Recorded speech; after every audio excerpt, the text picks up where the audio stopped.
Steven Spielberg, son grand regret Les Dents de la Mer. Rencontre du troisième type, 1977, E.T., l'extraterrestre, 1982, la saga Indiana Jones, 1981. 1984, 1989, Jurassic Park, 1993, et ses suites, ou encore La Guerre des Mondes, 2005, pour ne citer que. C'est à Steven Spielberg que l'on doit les plus grands films de science-fiction.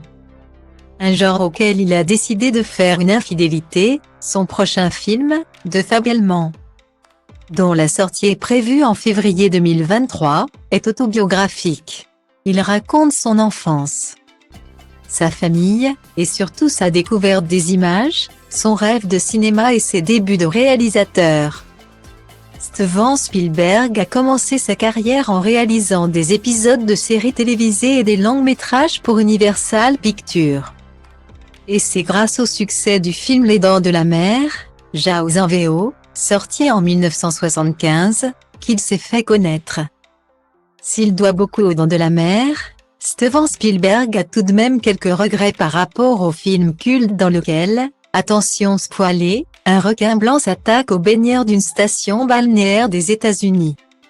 Je regrette vraiment que la population de requins ait été décimée à cause du livre et du film. Je le regrette vraiment, a confié le réalisateur dans une interview accordée à la BBC. Dimanche 18 décembre. Il a d'ailleurs peur des requins désormais, c'est une des choses que je crains toujours. Pas d'être mangé par un requin, mais que les requins m'en veuillent en quelque sorte pour la frénésie des pêcheurs fous qui s'est produite après 1975. La population mondiale de requins aurait diminué de 71% depuis les années 1970 à cause de la surpêche, selon une étude de la revue Nature.